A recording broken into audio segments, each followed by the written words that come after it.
proses penerimaan sebagai kekuasaan dan tanggung jawab dari atasan melalui bawahan untuk melaksanakan tugas tertentu.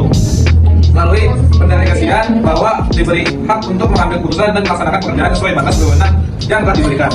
Definisi para ahli itu ada Hasibuan tahun 2017. Isinya itu adalah memberikan sebagai pekerjaan atau wewenang oleh delegator pemberi wewenang kepada delegate atau penerima wewenang untuk dikerjakan atas nama delegator. Yang kedua itu ada F. Stoner tahun 1996. Itu adalah pelimpahan wewenang formal dan tanggung jawab kepada seorang bawahan untuk menyelesaikan aktivitas tertentu. Unsur-unsurnya ada tiga, itu wewenang monitoring, dua tanggung jawab responsibility, yang ketiga akuntabilitas atau accountability. Nah, di sini ada jenis-jenis wewenang. Yang pertama itu adalah jenis wewenang ini. Wewenang ini adalah wewenang yang dimiliki oleh seorang atasan untuk memberikan perintah langsung kepada bawahannya. Hubungan antara atasan dan bawahannya bersifat vertikal. Contohnya itu seorang manajer produksi memberikan perintah kepada kepala bagian produksi untuk melaksanakan target harian produksinya.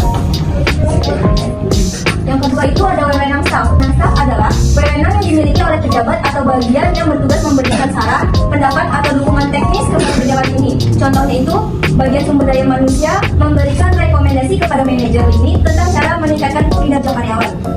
Nah, yang terakhir ini adalah wewenang fungsional. Wewenang fungsional adalah wewenang yang diberikan kepada seseorang atau bagian tertentu untuk mengatur kegiatan yang bersifat khusus pada beberapa bagian organisasi. Contohnya itu kepala bagian keselamatan kerja memiliki hak untuk mengawasi penerapan standar keselamatan di seluruh divisi perusahaan. Selanjutnya ada delegasi yang efektif. Apa sih itu delegasi yang efektif? Itu adalah delegasi yang dapat menghasilkan pekerjaan dengan kualitas baik, tepat waktu, dan memberikan manfaat bagi organisasi maupun pengembangan bawahan. Agar delegasi berjalan efektif, beberapa hal yang harus diperhatikan antara lain yaitu: satu, kejelasan tugas dan tanggung jawab. Yang kedua, kewenangan yang sesuai. Yang ketiga, komunikasi yang terbuka. Mengawasi dan wajar, pemberdayaan dan dukungan. Yang terakhir, evaluasi dan umpan balik. Prinsip pendelegasian menurut para ahli. Menurut dan Ordinal tahun 1991, prinsip pendelegasian antara lain itu. Nah, yang pertama ini ada prinsip skala. Prinsip skala ini menegaskan bahwa dalam organisasi harus ada garis wewenang yang jelas dari atas ke bawah, sehingga setiap bawahan mengetahui kepada siapa ia bertanggung jawab dan dari siapa ia menerima perintah. Artinya, struktur organisasi harus menunjukkan rantai komando yang jelas agar tidak terjadi kebingungan dalam pelaksanaan tugas. Yang kedua itu ada prinsip keseimbangan wewenang dan tanggung jawab.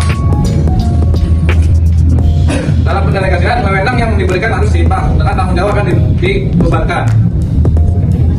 Jika tanggung jawab besar tetapi wewenang kecil atau sebaliknya, maka pekerjaan tidak akan berjalan efektif.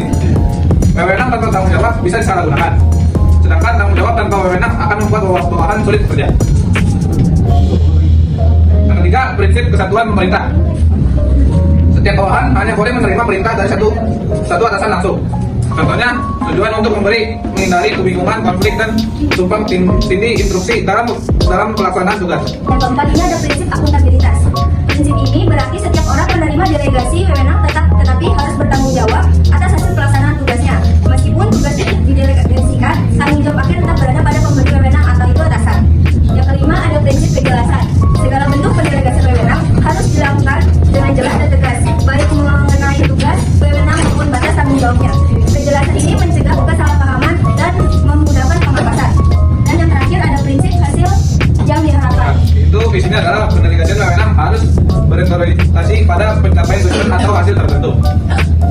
Setiap bawahan perlu memahami target dan standar hasil kerja yang diharapkan agar pelaksanaan tugas lebih terarah dan dapat diukur keberhasilannya.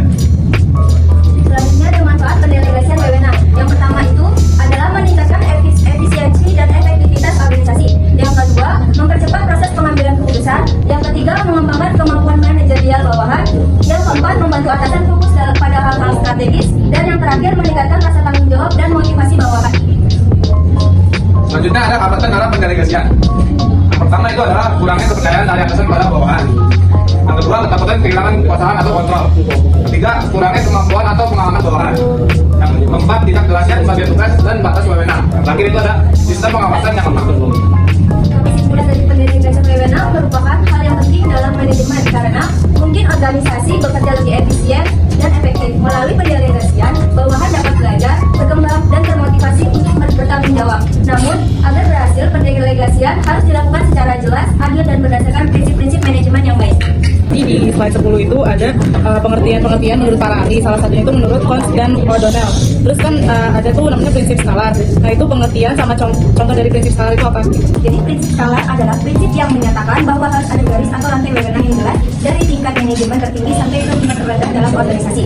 Artinya, setiap bawahan harus tahu kepada siapa ia bertanggung jawab dan setiap atasan harus tahu siapa saja bawahannya. Rantai komando ini menciptakan jalur komunikasi dan tanggung jawab yang jelas, sehingga tidak terjadi kebingungan dalam pelaksanaan tugas. Contohnya itu kan dalam perusahaan ada direktur, manajemen produksi, supervisor, dan karyawan pabrik. Nah, jika seorang karyawan pabrik memiliki masalah dalam pekerjaannya, dia tidak langsung melaporkan kepada direktur utamanya, tetapi harus melalui supervisor, kemudian manajer produksi dan seterusnya sesuai dengan rantai wewenangnya. Hal ini menunjukkan bahwa setiap orang harus mengikuti dari komando sesuai struktur organisasinya. Terima kasih. Gimana sih cara mengukur keberhasilan hasil kerja dari pendelegasian dalam sebuah organisasi?